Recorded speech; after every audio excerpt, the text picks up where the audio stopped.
ଆଜି ଆମେ ଭାରତର ଗୋଟେ ବହୁତ ମାନେ ରୋଚକ ସାଂସ୍କୃତିକ ପରମ୍ପରା ବିଷୟରେ କଥା ହେବା। ମଣିପୁରର ଲାଇ ହାରାଓବା।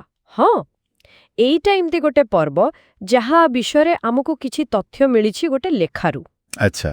ଆମ ପାଖରେ ଯୋଉ ଲେଖା ଅଛି ତା ନାଁ ହେଉଛି ଲାଇ ହାରାଓବା, ଦେବତାଙ୍କର ଉତ୍ସବ।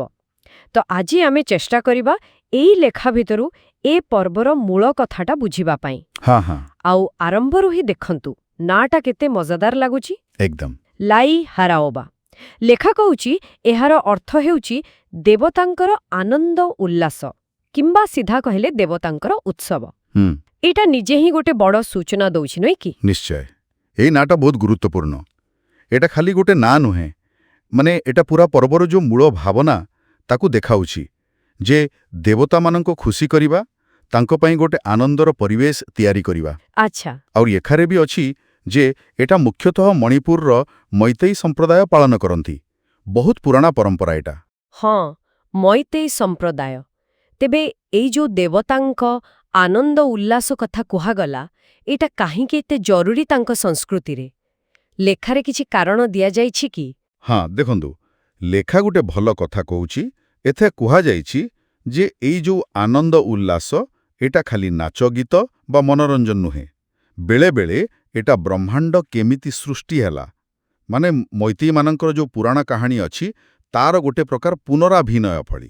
ଓହୋ, ବୁଝିଲି। ହଁ, ଆଉ ଏମିତି କରି ସେମାନେ ତାଙ୍କର ମୁଖ୍ୟ ଦେବତା, ଯେମିତିକି ଉମଙ୍ଗ ମେଲାଏ ବା ବଣ ଦେବତା, ଆଉ ପୂର୍ବପୁରୁଷ ଦେବତାମାନଙ୍କୁ ସନ୍ତୁଷ୍ଟ କରନ୍ତି। ତ ଏଇଟା ତାଙ୍କ ବିଶ୍ୱାସର ପୁରା ମୂଳଦ୍ୱାର ସହ ଯୋଡ଼ା। ବାଃ, ଏଇଟା ତ ବହୁତ ଗଭୀର କଥା। ମାନେ ଏଇଟା ଖାଲି ଗୋଟେ ପର୍ବ ନୁହେଁ, ଏଇଟା ତାଙ୍କର ବିଶ୍ୱାସ, ତାଙ୍କର ସୃଷ୍ଟି ତତ୍ତ୍ୱର ଗୋଟେ କ'ଣ କହିବା ଜୀବନ୍ତ ପ୍ରଦର୍ଶନ। ଠିକ୍। ଲେଖାରେ ଏହା କେମିତି ପାଳନ ହୁଏ ସେ ବିଷୟରେ କିଛି ଅଛି? କିଛି ଖାସ୍ ନୀତି ନିୟମ ବା ପରମ୍ପରା? ହଁ ହଁ, ଅଛି। ଲେଖାରେ କିଛି ମୁଖ୍ୟ ଜିନିଷ ବିଷୟରେ କୁହାଯାଇଛି, ଯେମିତିକି ଶୋଭାଯାତ୍ରା ହୁଏ, ଭୋଗରାଗ ଲାଗେ, ଆଉ ନାଚ ଗୀତ ତ ଅଛି। ଆଉ ଗୋଟେ ଖାସ୍ କଥା ହେଲା ମାଇବୀମାନଙ୍କର ଭୂମିକା, ମାନେ ପୂଜାରିଣୀ। ଆଚ୍ଛା। ହଁ, ମାଇବୀ ଲେଖା କହୁଛି ଏଇ ମାଇବୀମାନେ ହିଁ ମୁଖ୍ୟତଃ ପର୍ବର ଯାହା ସବୁ ନୀତିକାନ୍ତି ସେଗୁଡ଼ାକ କରନ୍ତି। ଆଉ କୁହାଯାଏ ଯେ ସେମାନେ ବେଳେବେଳେ ଗୋଟେ ଭାବାବେଶ ଅବସ୍ଥାକୁ ବି ଚାଲିଯାଆନ୍ତି।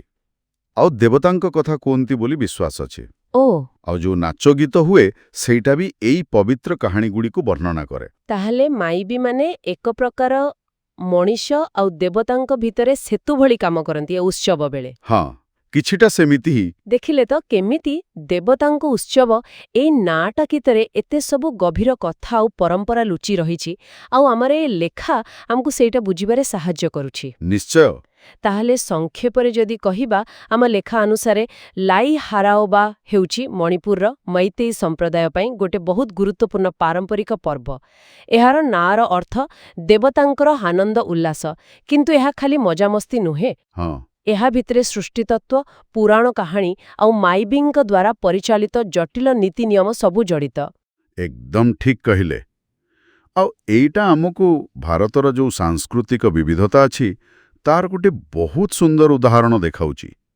କେମିତି ଗୋଟିଏ ପର୍ବର ନାଁ ଭିତରେ ପୁରା ଗୋଟେ ସମ୍ପ୍ରଦାୟର ବିଶ୍ୱାସ, ଇତିହାସ ଆଉ ଜୀବନ ଦର୍ଶନ ବି ଲୁଚି ରହିପାରେ। ହଁ, ସତରେ। ଲେଖାରୁ ଏଇ ମୂଳ କଥାଟା ବୁଝିବାଟା ହିଁ ବଡ଼ କଥା। ଏସବୁ ଜାଣିଲା ପରେ ଗୋଟେ କଥା ମନକୁ ଆସୁଛି। କ'ଣ? ଯେହେତୁ ଲେଖାରେ ସେଇ ସୃଷ୍ଟି କାହାଣୀର ପୁନରାଭିନୟ କଥା କୁହାଯାଇଛି, ତେବେ ଆଜିକାଲିର ଯୋଉ ଆଧୁନିକ ସମୟ ଆଉ ମଣିପୁରରେ ଯାହା ସବୁ ପରିବର୍ତ୍ତନ ହେଉଛି, ହଁ। ସେସବୁ ଏଇ ପୁରୁଣା କାହାଣୀ କହିବା ଶୈଳୀକୁ ଆଉ ଲାଇ ହାରାଓବା ପୁରା ଅନୁଭୂତିକୁ କେମିତି ପ୍ରଭାବିତ କରୁଥିବ? ଆଚ୍ଛା, ଭଲ ପ୍ରଶ୍ନ। ମାନେ ଏଇ ଦେବତାଙ୍କର ଆନନ୍ଦ ଉଲ୍ଲାସ କ'ଣ ସମୟ ସାଙ୍ଗେ ବଦଳୁଛି, ନା ଗୋଟେ ନିର୍ଦ୍ଦିଷ୍ଟ ଅତୀତକୁ ସେମିତି ସାଇତି ରଖିବାକୁ ଚେଷ୍ଟା କରୁଛି? ଏଇଟା ଚିନ୍ତା କରିବା ଭଳି କଥା। ହଁ, ଏଇଟା ନିଶ୍ଚୟ ଆମେ ଆଗକୁ ଭାବିବା ପାଇଁ ଗୋଟେ ଭଲ ବିଷୟ।